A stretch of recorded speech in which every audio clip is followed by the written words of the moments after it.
I thought I had it all figured out. 29 years old, decent job as a software developer, nice house in the suburbs with a white picket fence. The whole American dream wrapped up in a neat little package. Most importantly, I had Jessica, my wife of 3 years, the woman who'd stolen my heart when I nervously scribbled my number on a restaurant receipt like some lovesick teenager. Looking back now, I can see how perfectly orchestrated everything was, how carefully she played her role. Jessica Reed, she took my last name, Cross, though she'd drop it soon enough, was 27 and everything I thought I wanted. Beautiful in that girl-next-door way, with auburn hair that caught the light just right and a smile that could make me forget whatever stupid argument we'd had the night before. When we got married, she quit her administrative job without me even asking. Said she wanted to focus on making our house a home. I was happy to support us both on my salary. Hell, I was proud too. That's what husbands do, right? Our wedding was small but perfect. Local venue, close friends and family, nothing fancy but everything meaningful. That's when Ryan, my best friend since college, surprised us with his gift. Not another toaster or picture frame, but a squirming German shepherd puppy with oversized paws and the biggest brown eyes I'd ever seen. "Every family needs a dog," Ryan had said, grinning as he handed over the furry bundle. "This is Duke." Jessica had rolled her eyes, but I fell in love instantly. Duke became my shadow, my constant companion. While Jessica focused on her mysterious homemaking activities, which seemed to involve a lot of shopping and phone calls, Duke and I developed our own routine. Morning jogs, weekend soccer matches where he'd chase the ball across our backyard, quiet evenings where he'd sprawl across my feet while I coded. 3 years later, our life had settled into a comfortable rhythm. At least that's what I told myself. I worked my 9 to 5, came home to dinner on the table, watched TV with my wife curled up beside me and my dog at my feet. Perfect domestic bliss. But lately, something had been off. Jessica was different, more distant. Always on her phone, typing messages with a secretive smile I didn't recognize. Her shopping trips with friends got longer, more frequent. She started closing the bathroom door when she never used to. Little things that individually meant nothing but together formed a pattern my programmer's brain couldn't ignore. I told myself I was being paranoid. Marriage has ups and downs, right? She was probably just bored, needed some space, wanted more excitement in her life. Normal stuff. We'd work through it. That Saturday afternoon changed everything. Jessica announced she was going shopping with her friend Claire, another one of those mysterious trips that seemed to happen every few days now. She kissed my cheek, grabbed her purse, and disappeared out the front door with a cheerful, "See you later, honey." I settled onto our couch with a cold beer, ready to watch Arsenal play. Duke trotted into the living room, tail wagging with that boundless enthusiasm that never failed to make me smile. But instead of his usual tennis ball or rope toy, he had something black clutched in his mouth. "What you got there, boy?" I called, patting my leg. Duke bounded over, dropped his prize at my feet, and sat back with that expectant look that said, "Praise me. I brought you a present." I looked down. My blood turned to ice. Black boxer briefs. Size large. A brand I'd never seen before, definitely not mine. I wear medium, always have. These weren't from my drawer.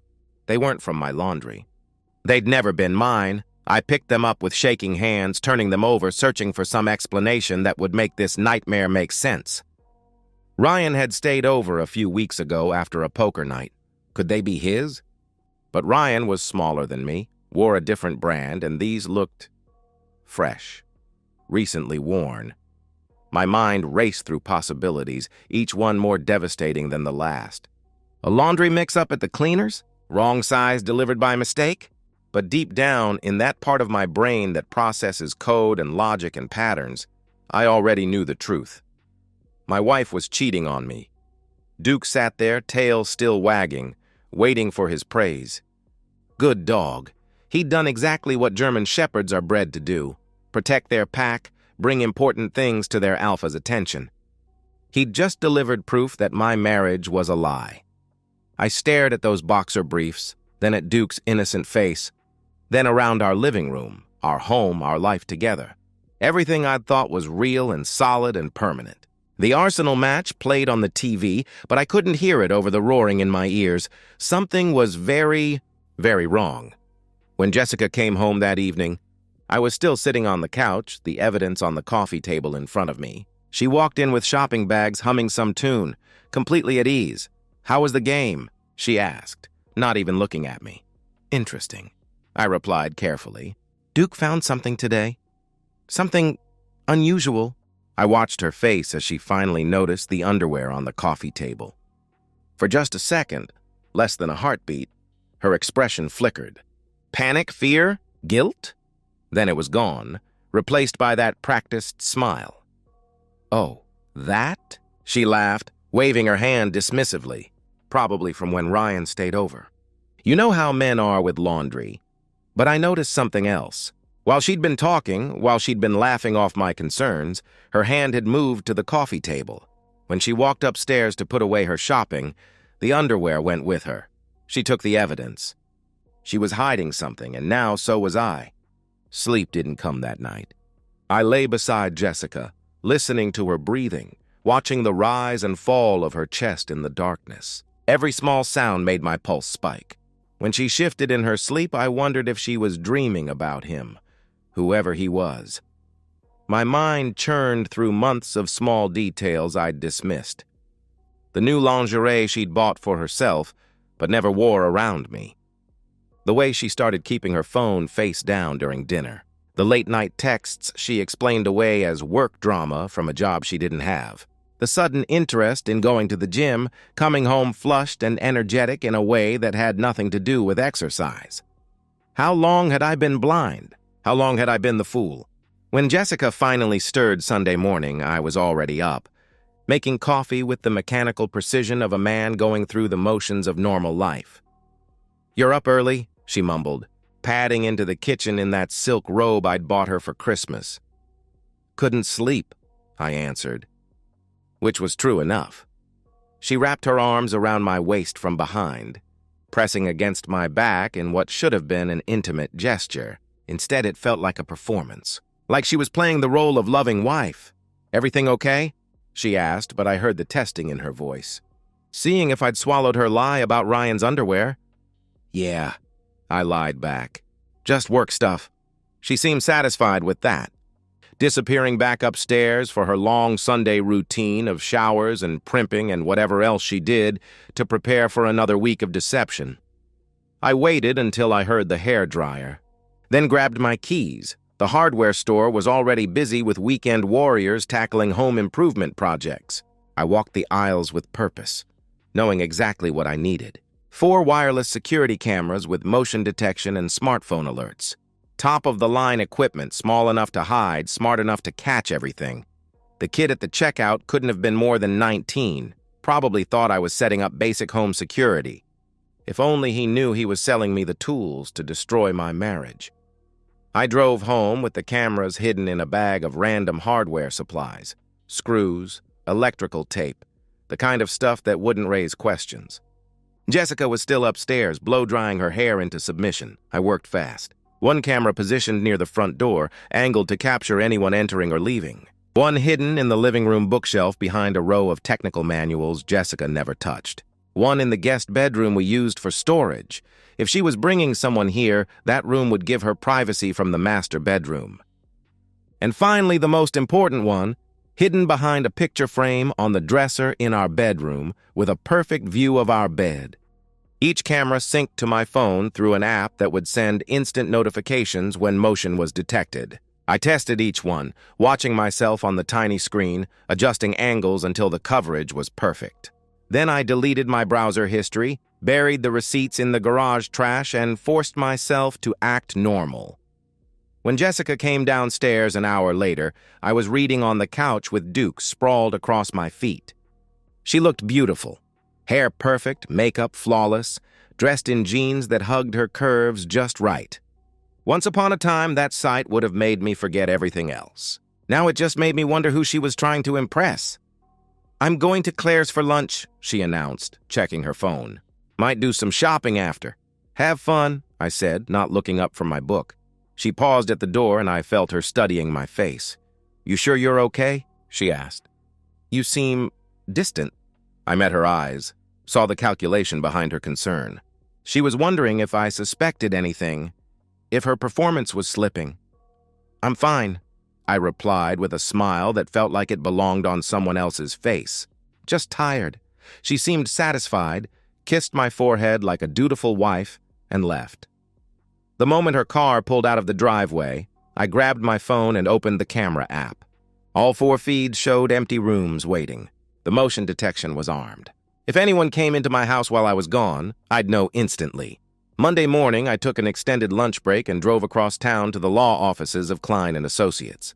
Robert Klein had a reputation as the most ruthless divorce attorney in the county, the kind of lawyer you hired when you wanted to destroy your opponent, not negotiate with them.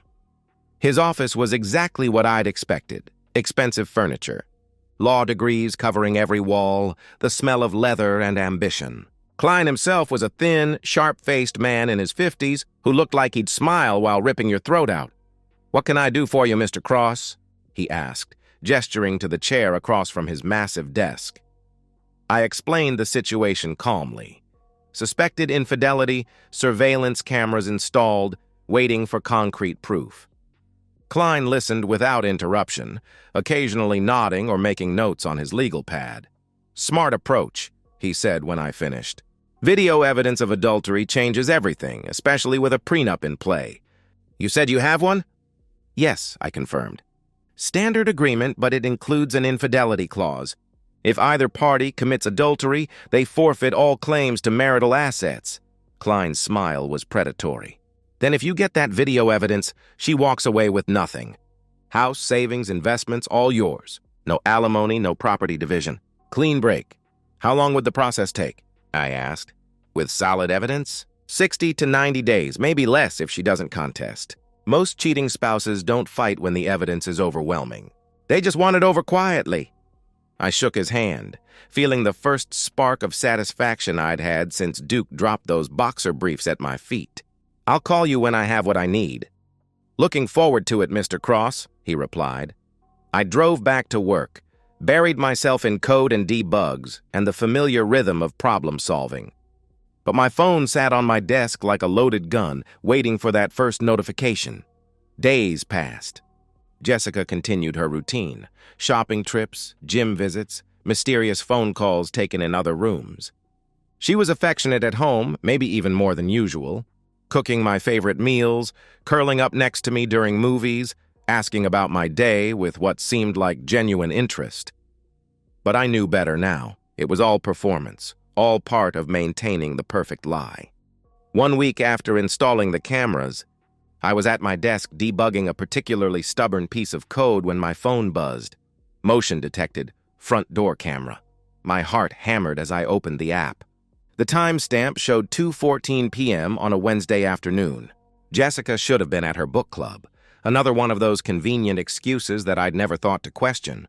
Instead, I watched a man I'd never seen before walk through my front door like he owned the place.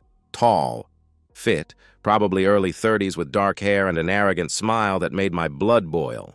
He looked around my living room with casual familiarity, then turned toward the camera with his arms spread wide. Jessica appeared in the frame, moving toward him with a smile I'd never seen before. Hungry, eager, completely unlike the woman who gave me polite pecks on the cheek. She wrapped her arms around his neck and kissed him deeply, passionately, the way she used to kiss me in the early days of our relationship, the way she hadn't kissed me in over a year. My hands shook as I stared at the screen. This was it. This was the proof I needed. But knowing and seeing were two different things. Watching your wife welcome another man into your home, into your life, into your bed. It cut deeper than I'd prepared for. The living room camera caught them pouring wine, settling onto my couch, touching and laughing like old lovers. Then Jessica stood, took his hand, and led him toward the stairs. The bedroom camera would activate any moment. I closed my laptop, stood up on unsteady legs, and walked to my manager's office. "I need to leave," I told him. "Family emergency." He looked up with concern. "Is everything okay?" "It will be," I answered. I drove home with my phone propped on the dashboard, the live feed playing like the world's most devastating movie. The bedroom camera had activated the moment they walked upstairs. I forced myself to watch as they undressed each other with the easy familiarity of people who'd done this before. Many times before, Jessica looked different with him, alive in a way I hadn't seen in months. She laughed at something he said, threw her head back with genuine joy, pulled him onto our bed, my bed, with an eagerness that made my chest feel like it was caving in. Every red light felt like an eternity. My knuckles were white on the steering wheel, but my mind was crystal clear. I wasn't angry anymore. I was beyond anger. I was cold, focused, calculating. The hurt would come later. Right now, I had work to do. Duke was waiting in the living room when I pulled into the driveway 20 minutes later. On my phone screen, Jessica and her lover, I'd heard her call him Brandon, were fully engaged, completely oblivious to everything beyond their stolen moment. I parked quietly, grabbed my phone, and stepped out of the car. The front door was unlocked. I walked inside to find Duke sitting alert in the living room, ears perked, sensing something was wrong. "Hey, boy," I whispered, kneeling down to scratch his head. His tail wagged, but he stayed focused, watching my face. "You ready to earn your keep?" Duke's tail moved faster. He knew. Dogs always know when the pack is under threat. I could hear them upstairs, moaning, bed springs creaking, Jessica's voice saying things she'd never said to me, making sounds she hadn't made for me in years. My jaw clenched so tight I thought my teeth might crack. I walked upstairs with Duke at my heels, each step deliberate and quiet. The bedroom door was slightly ajar, just enough for the sounds to carry. I took one last breath, centered myself, and pushed it open wide. "What the—" Brandon scrambled backward, eyes wide with shock, trying to cover himself with the sheet. Jessica screamed, pulling the comforter over her chest. "Ethan? Oh my God, what are you— How did you—" I didn't say a word. Didn't need to. I simply whistled. Short, sharp, commanding. Duke lunged. The German Shepherd hit Brandon like a missile, 90 pounds of muscle and fury and protective instinct. Brandon's scream was high-pitched, inhuman, terrified. Duke's jaws clamped down on his thigh, and he shook his head the way his ancestors had brought down much larger prey. "Get him off! Get him off!" Brandon shrieked, trying to kick at Duke while blood streamed down his leg. Jessica was screaming too, hysterical, trying to pull on clothes while pleading with me. "Call him off! Please, Ethan, call him off!" But I just stood there, arms crossed, watching with cold satisfaction. This was justice. Swift. Brutal. Perfect. Brandon finally tore free, stumbling off the bed in blind panic. He grabbed his pants, hobbled toward the door with Duke snapping at his heels. I heard him crash down the stairs, nearly falling, then burst out the front door, still half naked and bleeding. Through the bedroom window, I watched him throw himself into his car and peel out of the driveway, tires screeching like he was fleeing for his life, which, in a way, he was. I turned back to Jessica, who had collapsed on the floor beside the bed, sobbing uncontrollably. Mascara streaked down her cheeks. Her hair was disheveled, and for the first time since I'd known her, she looked small, broken, human. "Ethan, please," she gasped between sobs. "I'm sorry, I made a mistake. It didn't mean anything. We can work through this." "Get dressed," I said coldly. "Ethan, please. We need to talk about this. I can explain," she pleaded. "Get dressed," I repeated. She scrambled to pull on clothes with shaking hands, still crying, still trying to find words that would somehow undo what I'd seen. But there are no words for betrayal this complete. No explanation that could repair trust this shattered. I walked downstairs with Duke trotting beside me, tail wagging proudly. Good dog, very good dog. He'd done exactly what German shepherds were bred to do, protect the pack from threats. 5 minutes later, Jessica appeared at the top of the stairs, fully clothed but looking like she'd aged 10 years in the last hour. "Ethan, please," she tried again, her voice hoarse from screaming. "We can work through this. I love you. I made a terrible mistake, but we can—" "Get out," I said simply. "What?" she asked, her voice barely a whisper. "Get out of my house! Where am I supposed to go?" she cried. I opened the front door, cold November air rushing in. "Not my problem." Jessica stared at me like she couldn't believe this was happening. Like she'd expected tears, pleading, maybe a fight where she could twist the narrative and make me the villain. Instead, she found ice, steel, a man who'd already moved past forgiveness into pure, calculated justice. Ethan, please, don't do this. I have nowhere to go. My family, she sobbed. Should have thought of that before you brought your boyfriend into my house, I replied. She sobbed, stumbled toward the door, still trying to find some combination of words that would change this reality. But I was done listening, done believing, done being the fool. I closed the door behind her and locked it with finality. Through the front window, I watched her collapse on the lawn, crying hysterically, fumbling for her phone. I didn't open the door. Instead, I turned to Duke and pulled a treat from the jar. Good boy, Duke. Very good boy. He chomped the treat and leaned against my leg, solid and warm and loyal. The best friend I'd ever had. The only one who'd never lied to me. We're going to be just fine, I told him, scratching behind his ears. For the first time in weeks, I actually believed it. My phone rang an hour later. Jessica's father, Martin Reed, his voice booming with righteous indignation. "What the hell did you do to my daughter?" he demanded. "She showed up here hysterical, saying you threw her out over some minor disagreement. You have no right to—" "She told you it was a minor disagreement?" I interrupted, keeping my voice calm, almost conversational. "Yes, and you have no right to throw a woman out on the street over—" he continued angrily. "She was cheating on me, Martin," I said simply. "I caught her in our bed with another man. I have video proof." Silence. Heavy, stunned silence that stretched for long seconds. "What?" he whispered. "Check your email." "I'm sending it now," I replied. I hung up and immediately forwarded the footage. Jessica kissing Brandon at the door, leading him upstairs. The bedroom scene in all its undeniable detail. I included timestamps, dates, everything a father would need to see the truth about his daughter. 10 minutes later, Martin called back. His voice was quiet now, defeated, ashamed. "Jesus Christ, Ethan. I had no idea." "I'm so sorry," he said. "She manipulated you," I replied. "Just like she manipulated me for months. Maybe years. She's not staying here," he said, his voice hardening with disgust. "I won't have a cheater under my roof. She can find her own place." "Good," I answered. "For what it's worth, son. You deserve better.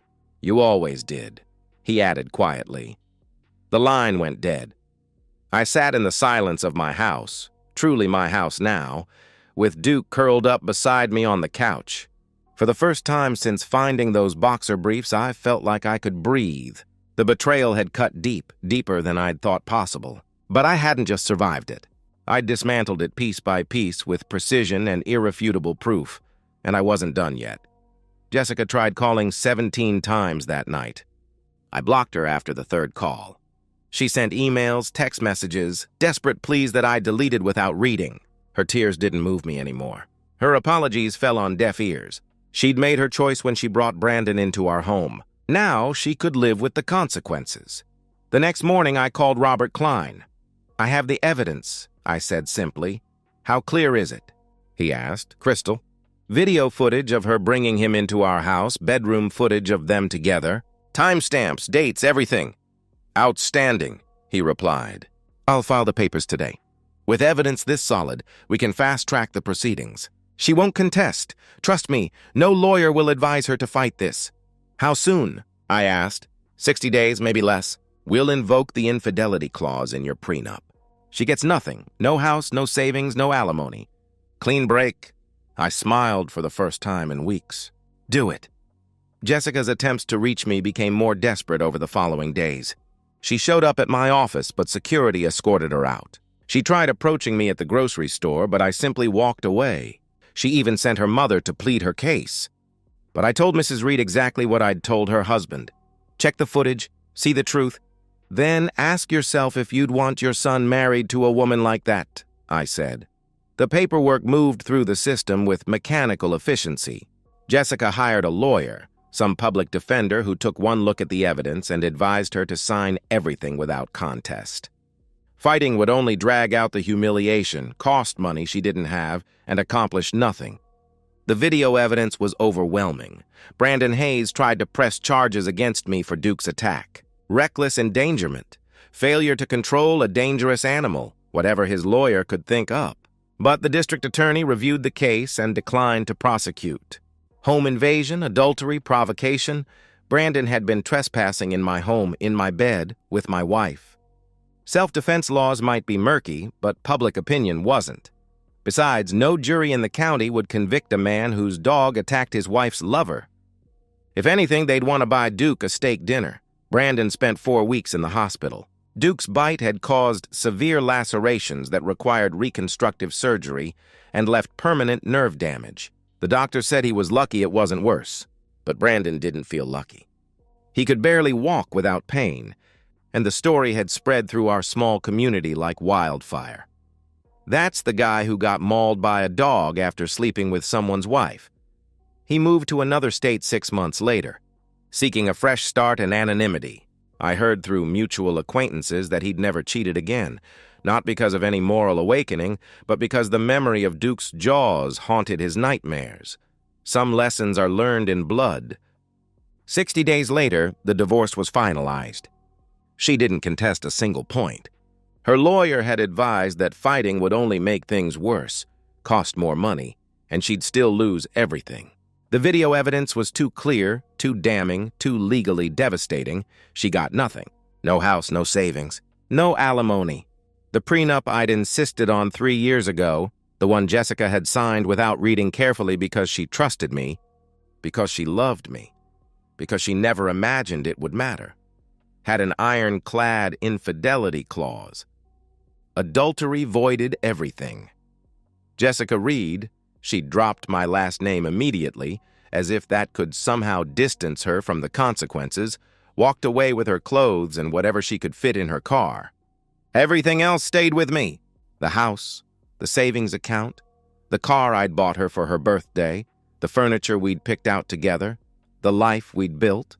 She moved into a cramped studio apartment across town, the only place she could afford on her new cashier's salary at a discount grocery store. It was the only job she could find without references, without a recent work history, without the connections she'd burned when the truth came out. Her parents wouldn't speak to her. Her mother had called once, 3 weeks after the divorce was final, voice broken with disappointment. "How could you do this to him? To us," she'd cried.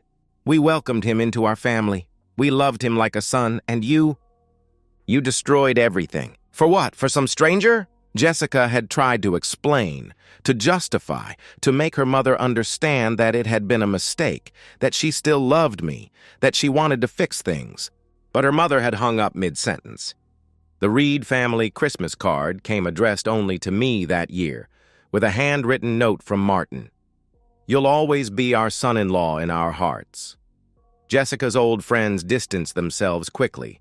The video had leaked somehow. I genuinely didn't know how, but small towns have big mouths and everybody knows everybody. She became a cautionary tale, the woman whispered about in grocery store aisles and coffee shop lines. That's her. That's the one who cheated on Ethan Cross, with his dog in the house and everything. Can you imagine? Women looked at her with disgust or pity. Men looked at her like damaged goods, wondering if she was available for casual encounters, but nothing serious. Who could trust a woman who'd betrayed a husband like that? She tried reaching out to me once, 3 months after the divorce was finalized. A handwritten letter slipped under my door while I was at work. "Ethan, I know you probably won't read this, but I had to try. I'm sorry. I was stupid and selfish, and I threw away the best thing that ever happened to me. I miss you.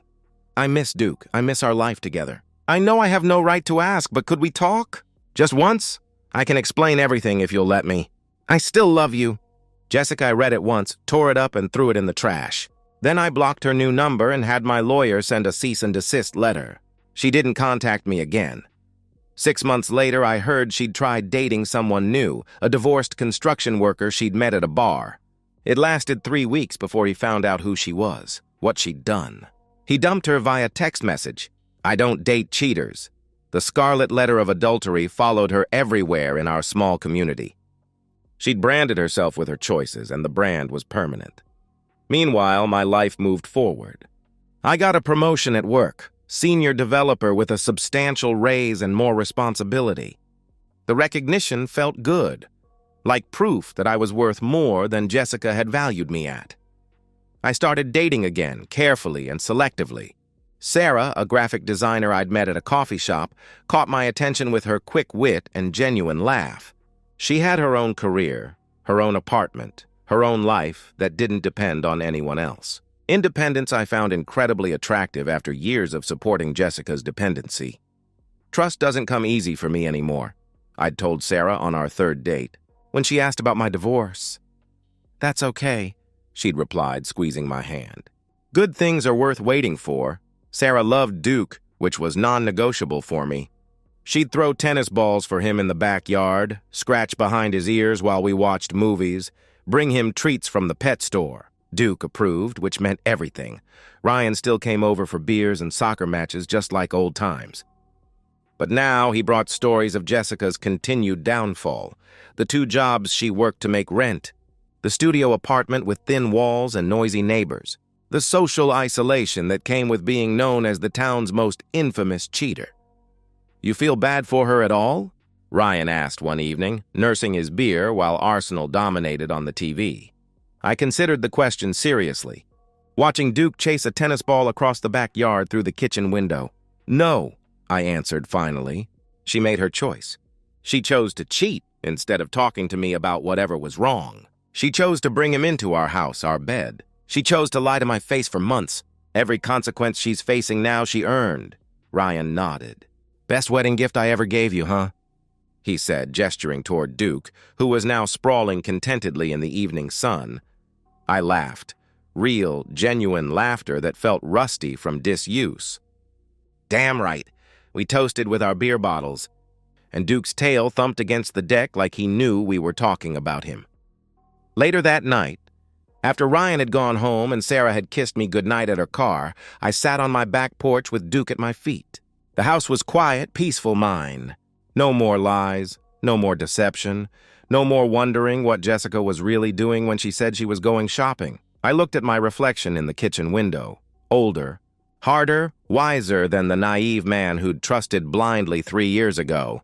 I'd learned the difference between love and manipulation, between partnership and dependence, between loyalty and performance. Jessica had taught me valuable lessons, though not the ones she'd intended. She'd shown me what real betrayal looked like, so I'd recognized genuine loyalty when I found it again. She'd demonstrated the cost of taking trust for granted, so I'd never make that mistake again. I didn't regret what I'd done, not for a second, because in the end, I hadn't just survived her betrayal, I'd exposed it, prosecuted it, and emerged stronger from the wreckage. Duke stretched out beside me, gray beginning to show around his muzzle, but still alert, still protective, still the best friend I'd ever had. "Good boy," I whispered, scratching his head. "We did good." His tail thumped against my leg in agreement. We had. I thought I had built the perfect life. Owen Mitchell, 33 years old, senior accountant, pulling in a solid 6 figures analyzing numbers that never lied. Unlike people, apparently. 4 years ago, I married Claire Hart, a stunning 25-year-old with honey blonde hair and a smile that could make a man forget his own name. We had an arrangement that seemed ideal. I would be the provider, the rock, the foundation of our future, while Claire would transform our suburban 3-bedroom house into a home. For the first 3 years, it worked flawlessly. I'd come home to the smell of dinner cooking, to a wife who greeted me with genuine enthusiasm, to conversations about our future children and weekend plans. Claire seemed content managing our household, decorating rooms with careful attention to detail, hosting dinner parties for my colleagues where she charmed everyone effortlessly. I trusted her completely, why wouldn't I? She had no financial worries, no job stress, no reason to be anything but grateful for the life I'd provided. The house was mine alone, purchased before our marriage, mortgage in my name only. Claire had access to credit cards, a generous monthly allowance, freedom to shop and lunch with friends whenever she pleased. She drove the Honda CR-V I'd bought her 2 years ago, lived in comfort I'd worked 60-hour weeks to afford. What more could she want? But 6 months ago, something shifted. The change was so subtle at first that I questioned my own perception. Claire's shopping trips, once a pleasant weekly outing, became daily expeditions. She'd leave after breakfast and return just before dinner, carrying shopping bags that seemed insufficient for 8 hours away from home. When I'd ask about her day, her responses became vague, dismissive. "Oh, just browsing. Had lunch somewhere? Lost track of time," she would say with a wave of her hand. The details were always missing. "Which stores? Where did you eat? Who did you see?" Her answers floated on air, substantial as smoke. I started noticing other things with the methodical attention that made me successful at catching financial discrepancies. Claire showered immediately upon returning home, even on days when she claimed to have done nothing but walk through air-conditioned malls.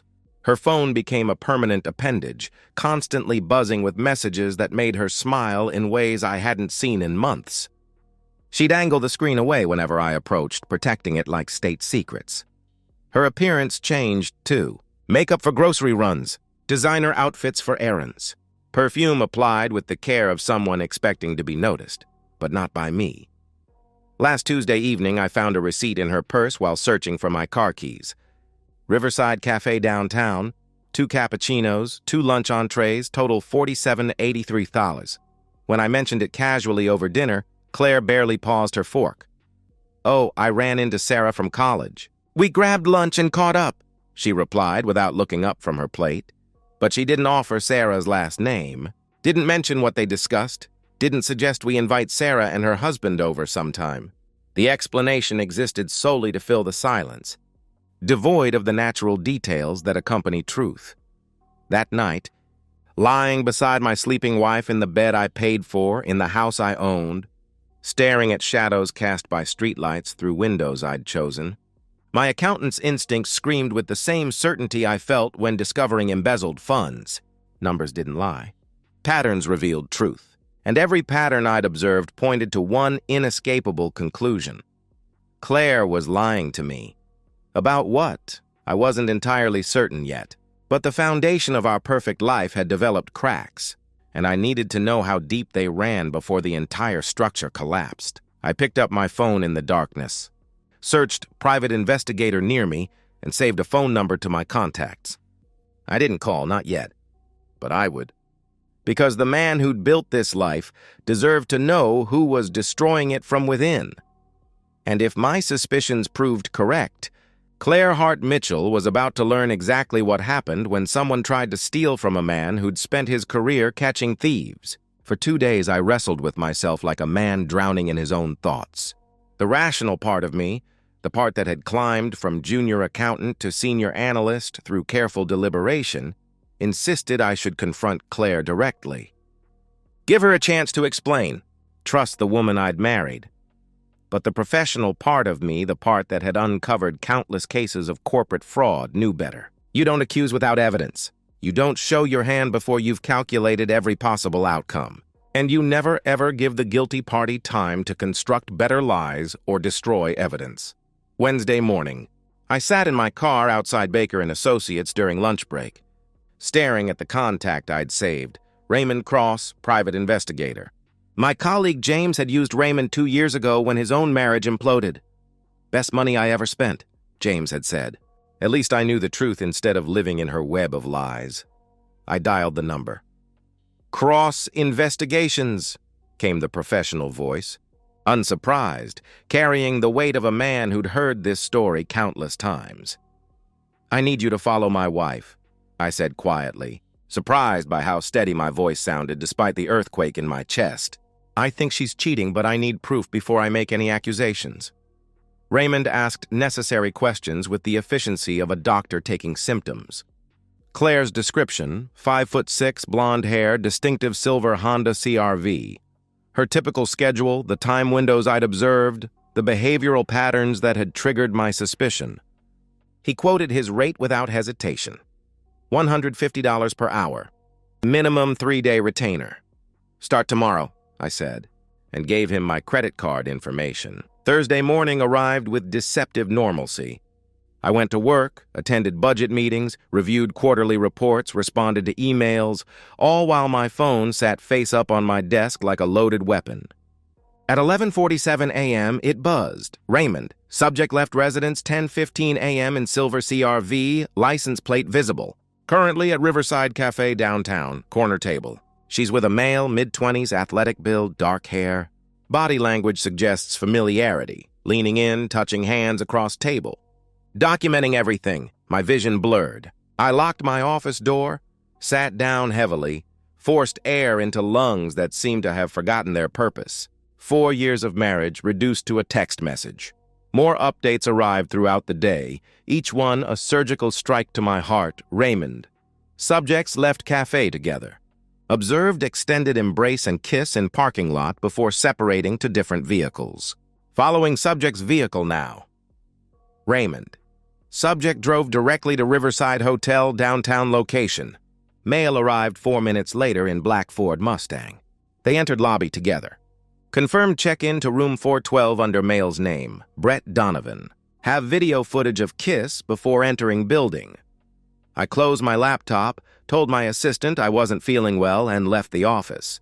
I drove aimlessly through suburbs that suddenly felt foreign.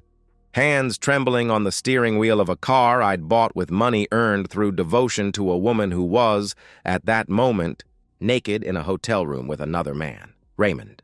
Subjects exiting hotel, 3:52 p.m. Extended embrace in lobby visible through glass doors. Male kiss subject goodbye at elevator. I have clear facial identification for both parties. Ran license plates. Brett Donovan, 26, registered address Parkside Apartments, employed at Apex Fitness as personal trainer. A personal trainer. 26 years old. I almost laughed at the cliche, but laughter required breath I didn't have. That evening I arrived home before Claire. When she walked through the door at 5:23 p.m., perfectly timed as always, she carried 2 small shopping bags and hummed softly to herself. The same woman who'd kissed another man goodbye 3 hours earlier now kissed my cheek with lips that had been elsewhere. "How was your day, honey?" she asked cheerfully. "Fine," I managed. "Yours?" "Oh, just running around. Found a few things on sale at Nordstrom Rack," she replied, heading upstairs immediately for her post-adultery shower, a ritual I now understood with sickening clarity. I sat at our kitchen table, my kitchen table, and stared at nothing while water ran overhead, washing away evidence of betrayal. Friday and Saturday brought more of the same. Raymond's reports arrived with clockwork precision. 2 more hotel visits. 1 lunch date where Claire and Brett sat so close they appeared fused together. Credit card receipts from hotel charges that I was unknowingly funding through the allowance I gave my wife. Sunday evening, Raymond emailed his comprehensive report. I opened it in my home office while Claire watched television downstairs, probably texting her lover during commercial breaks. The document contained everything: high-resolution photographs, video files, timestamps, license plate confirmations, even transcripts of text messages Raymond had captured through reflected phone screens. I watched a video of my wife kissing another man in a hotel parking lot, with passion I hadn't seen directed toward me in months. I saw photographs of them holding hands during intimate lunches, gazing at each other with the intensity of new lovers discovering each other. I read fragments of messages. "Can't wait to see you tomorrow," and "Owen's working late again, we have all afternoon." My name, used as a scheduling tool for her infidelity. When the laptop screen went dark, reflecting my face in its surface, I saw something that hadn't been there a week ago. The man staring back was harder, colder, calculating. The husband who'd trusted blindly was gone. In his place sat someone who understood exactly what needed to be done. I opened my phone and typed an email to Margaret Sinclair, the most ruthless divorce attorney in the state.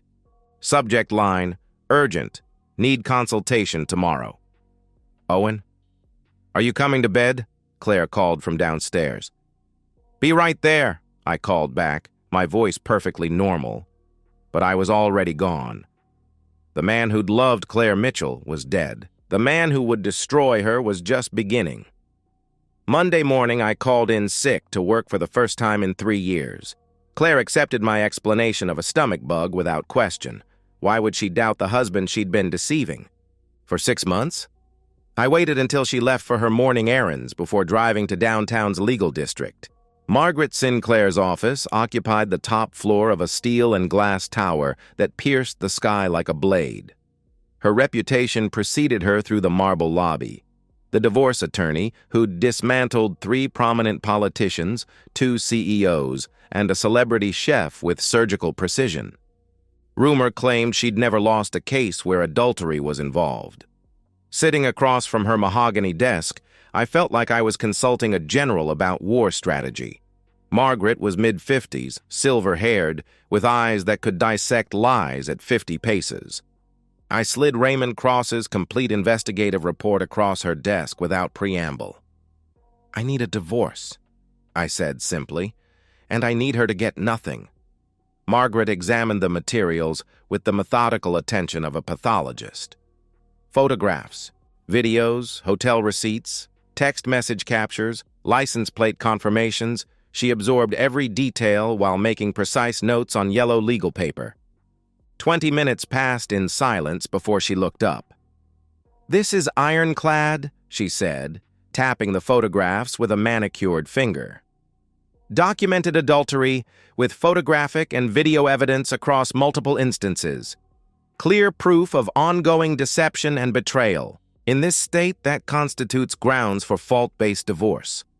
She leaned back in her leather chair. "You'll retain the house. It's solely in your name. You'll keep your retirement accounts, savings, investments, everything. She's been voluntarily unemployed throughout the marriage, so there's no argument for her contributing to marital assets. With this evidence, she'd be fortunate to leave with her clothing. What's the timeline?" I asked. "I can have papers drafted by Wednesday." "How do you want service handled?" she replied. I leaned forward. "I'll handle the serving personally, but I need a few days before she receives them. Can you hold the papers until I give the word?" Margaret's eyebrow arched slightly. "I don't want to know about anything that could complicate these proceedings," she warned. "It won't," I assured her. "I just need to tie up some loose ends first. It's your timeline, but don't wait too long. And don't do anything that could jeopardize our case," she replied firmly. After leaving Margaret's office, I drove directly to First National Bank, where I'd maintained accounts for over a decade. My financial advisor, Robert Brown, had helped me navigate everything from first-time homebuyer programs to retirement planning. Now he would help me navigate divorce. "I'm filing for divorce," I explained, spreading documents across his desk. "I need to secure every asset before papers are served." Robert reviewed my financial profile with practiced efficiency. "Your checking account is solely in your name, protected. Your 401k and investment portfolios, protected. The house deed, protected. The only joint liability is the credit card she uses for household expenses," he informed me.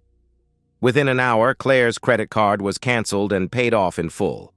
I opened a new checking account she couldn't access, transferred my salary direct, deposit, and documented every penny I'd spent on Claire throughout our marriage. The numbers were staggering. $187,000 over 4 years. Nearly $50,000 per year to fund the lifestyle of a woman who was using that freedom to betray me. "One more suggestion," Robert said as we concluded. "Change all your passwords. Bank, accounts, investment platforms, email, everything.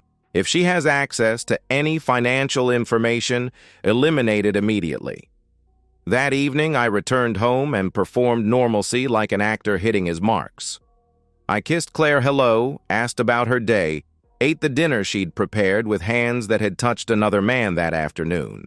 We watched television together on the couch, her head on my shoulder while she probably planned tomorrow's rendezvous during commercial breaks. But inside, I'd already departed. The man sitting beside Claire was a ghost. The real Owen Mitchell was 3 steps ahead, constructing her downfall with the same methodical precision I applied to corporate audits. Tuesday evening, I made a phone call to David Turner, my closest friend since childhood.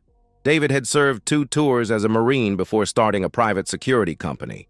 He'd been my best man, had stood beside me when I promised to love and honor the woman who was systematically destroying our marriage. "David, I need a favor," I said when he answered. "Anything, brother." "What's happening?" he replied immediately. "My wife's been cheating on me. I have proof. I'm filing for divorce. Everything's handled legally. But there's something I need to do first, and I need you there with me, I explained. David didn't hesitate. When and where? He asked. Tomorrow night.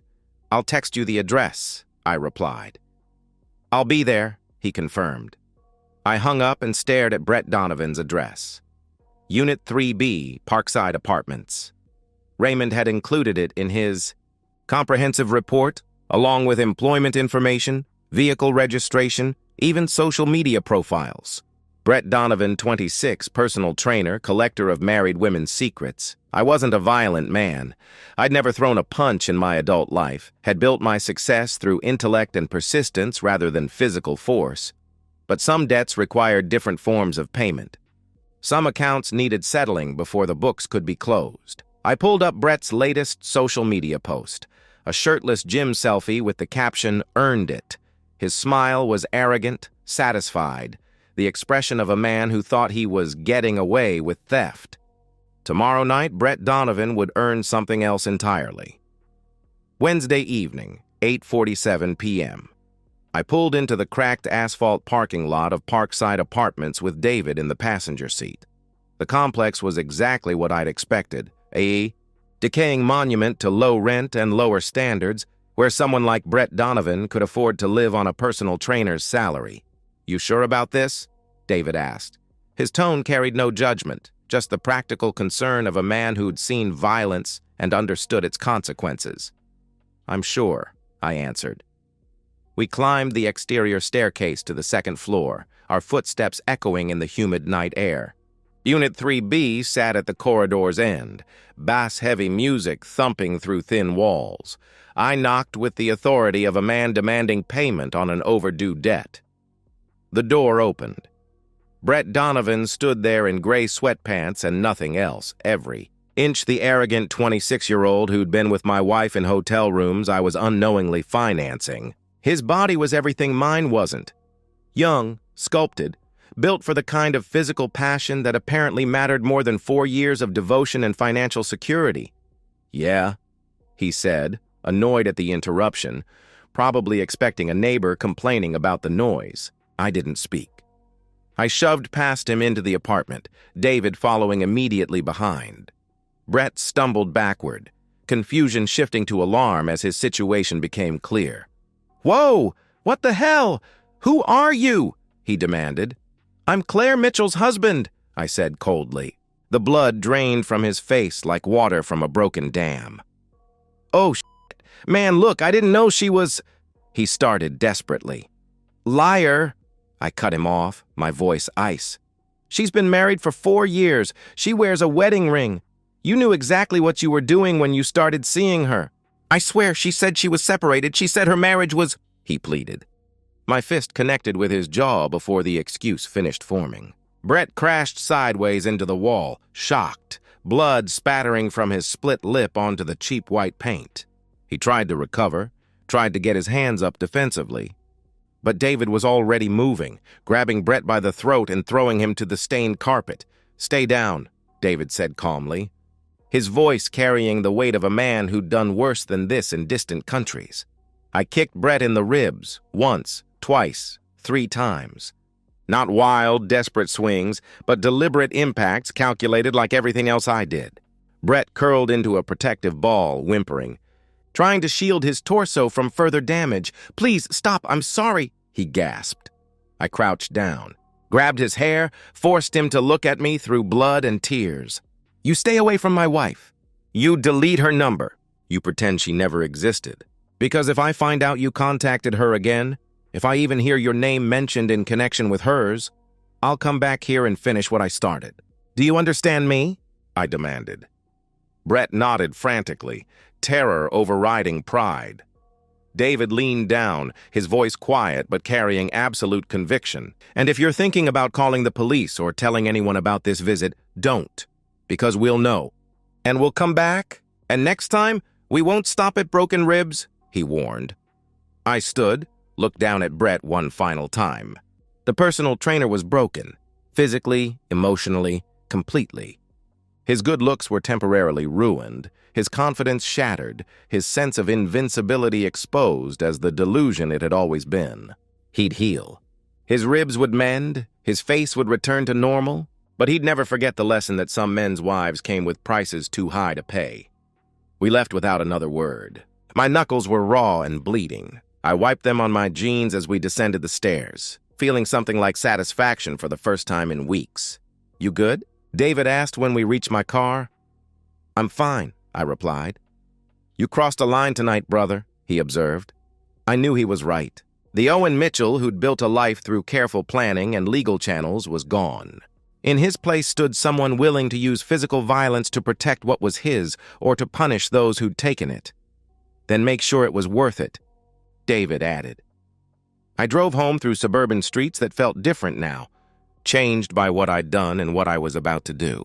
Claire's Honda was in the driveway. She was already back from wherever she'd told me she was going tonight. Probably had met Brett earlier in the day. That didn't matter anymore.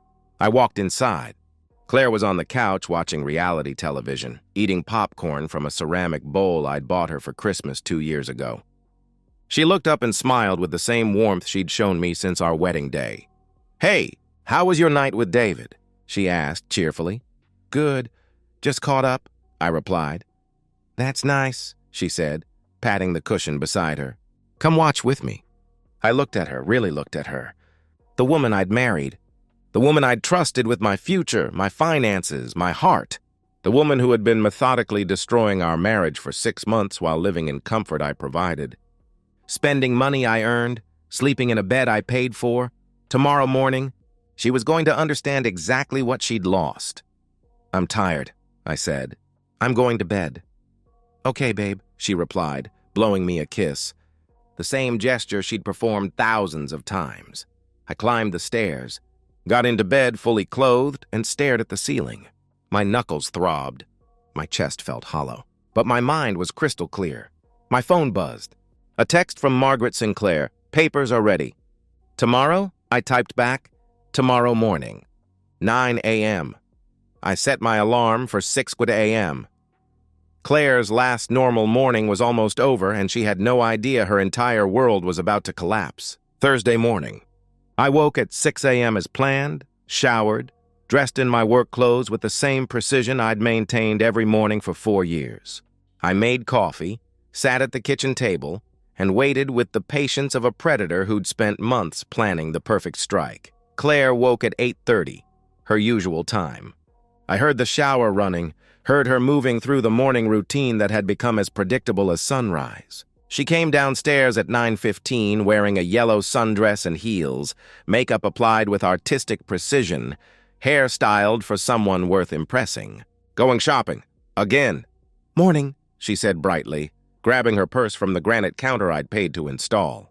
"I'm heading out for a few hours. Need anything while I'm out?" I took a deliberate sip of coffee. "I don't think you'll be going anywhere today," I said calmly. Claire paused, her hand freezing on her car keys. "What do you mean?" she asked, confusion creeping into her voice. "Your boyfriend won't be able to see you." "He's indisposed," I replied. The smile died on her face like a light being switched off. "What?" she whispered. I stood slowly, walked to the counter where Margaret Sinclair's assistant had delivered a manila envelope an hour earlier. I picked it up and threw it at Claire's feet. It hit the tile floor with a sound like a gunshot, and papers scattered. Photographs, printed text messages, hotel receipts, investigator reports. Claire stared down at the evidence of her betrayal spread across the kitchen floor. Her face transformed from confusion to recognition to pure terror. Photos of her and Brett kissing in parking lots. Photos of them entering hotels together, her head thrown back in laughter at something he'd whispered. Screenshots of intimate text messages where she complained about her boring husband and planned afternoon sessions with her beautiful trainer. A detailed timeline of every meeting. Every lie, every moment of betrayal documented with forensic precision. "Owen," she started, her voice cracking like breaking glass. "Don't," I cut her off, my voice flat, emotionless. The tone I used when delivering bad news to clients whose embezzlement I'd uncovered. "I know everything. I had a private investigator follow you for a week. I have video footage of you sleeping with him in hotel rooms I'm paying for. I have photographs of you kissing him, holding his hand, laughing with him while I worked 60-hour weeks to fund your lifestyle. I have receipts for hotels you charged to the credit card I gave you. Claire's knees buckled. She dropped her purse, papers crunching under her heels as she stumbled backward against the refrigerator. "Owen, please, it was a mistake. It didn't mean anything," she pleaded desperately. "It didn't mean anything?" I asked, my laugh cold, sharp enough to cut. "You've been seeing him for 6 months. You lied to me every single day. You showered when you got home to wash his smell off your skin. You took my money, lived in my house, slept in my bed, and a 26-year-old personal trainer in cheap hotels. Owen, I'll end it. I'll never see him again. We can fix this, please," she begged. "It's already ended. I made sure of that last night," I informed her coldly. Claire's eyes widened, genuine fear replacing calculation. "What did you do?" she asked, terror creeping into her voice. "I paid Brett a visit. He understands now that you're off limits. He won't be bothering you anymore," I explained. I stepped closer, towering over her as she pressed herself against the appliances I'd purchased. "But it doesn't matter, because you're not going to be here, Owen." "Please," she sobbed, tears streaming down her face, destroying the makeup she'd applied for a man who would never see her again. "I love you. I made a mistake. Please don't throw away everything we have." "Everything we have?" I replied, my voice rising for the first time, 4 years of suppressed rage finally finding release. "I gave you everything. I paid for this house, I paid for your car, I paid for your clothes, your food, your shopping trips, your hair appointments, your gym membership where you probably met him. And you used all of it, every single dollar I earned, to support a relationship with another man." I picked up the divorce papers from the counter, the ones Margaret had filed electronically that morning while Claire slept peacefully beside me. I threw them at her chest. She caught them reflexively, her hands shaking so violently the papers rustled like autumn leaves. "I'm divorcing you." "The papers are already filed. With the evidence I have, you'll get nothing. No alimony, no property settlement, nothing. The house is in my name. Every bank account is in my name. You haven't worked in 4 years, so you have no claim to marital assets," I declared. "Owen, you can't. Where am I supposed to go?" she cried out. "Go to your parents. Go to Brett. Oh, wait, he won't want to see you anymore." "Go to hell, I don't care," I replied coldly. I walked to the front door and opened it wide, morning sunlight streaming across the threshold. "Get out of my house! Owen, please," she wailed, sobbing now, mascara running down her cheeks in black rivers, her carefully constructed appearance dissolving. "We can go to counseling. I'll do anything. You don't understand, do you?" I asked, my voice dropping to something quiet and deadly, the tone that had made corporate executives confess to embezzlement rather than face my audit reports. "I don't want to fix this. I don't want to work on our marriage. I don't want you anymore. You're not the woman I married. You're not the woman I trusted. You're nothing to me now." Claire tried to move toward me, reaching out with desperate hands. I stepped back. "If you're not out of this house in 10 minutes, I'm calling the police and having you removed for trespassing. You have 10 minutes to take whatever you can carry. Everything else I'm donating to charity or burning in the backyard," I stated firmly. "Owen," she started. 9 minutes, I interrupted. Claire collapsed on the entryway floor, sobbing so hard her entire body convulsed. I watched without emotion, feeling nothing but cold satisfaction as the woman who'd destroyed our marriage finally faced consequences for her choices. She eventually pulled herself up, her legs unsteady, and stumbled upstairs. I heard drawers slamming, hangers clattering, the sound of someone whose world had just imploded trying to salvage anything from the wreckage.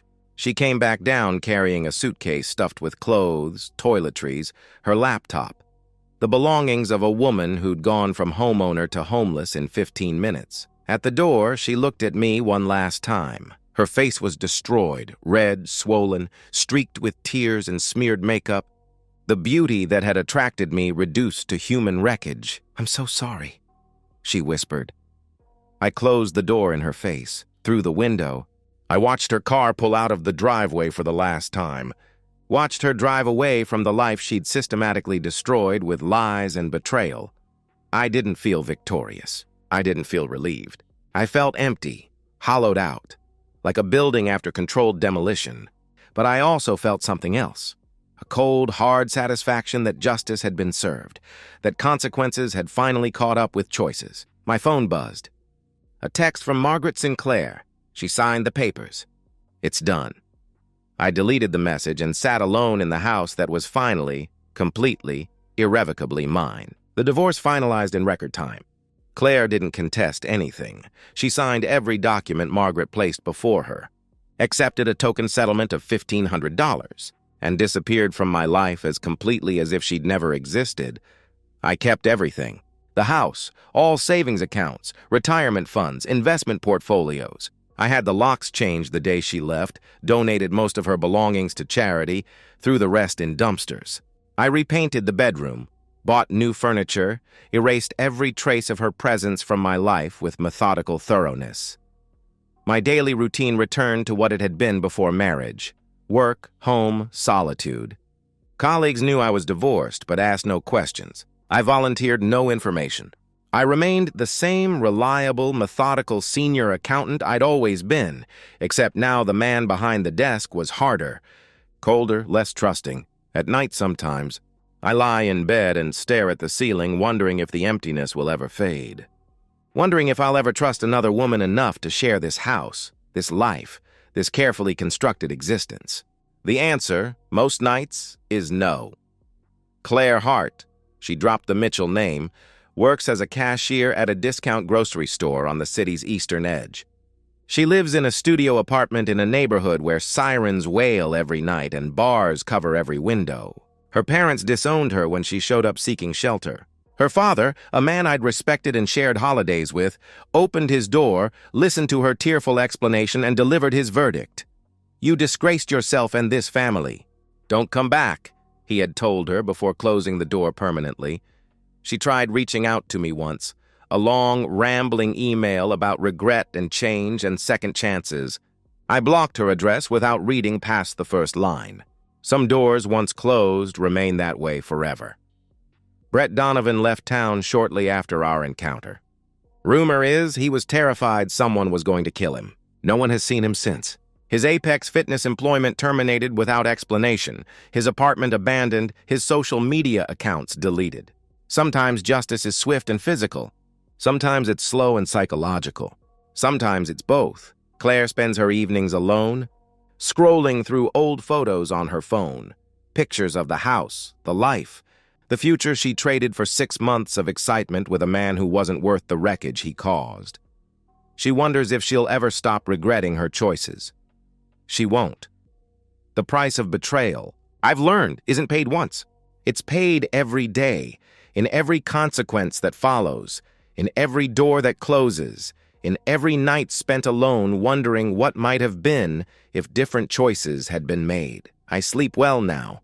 In my house, in my bed, in the life I rebuilt from the ashes of her destruction. And sometimes, in the quiet moments before dawn, I think about justice, how it comes slowly for some, quickly for others, but eventually, inevitably, for everyone. Claire Hart learned that lesson too late. But she learned it completely. That, I suppose, is enough.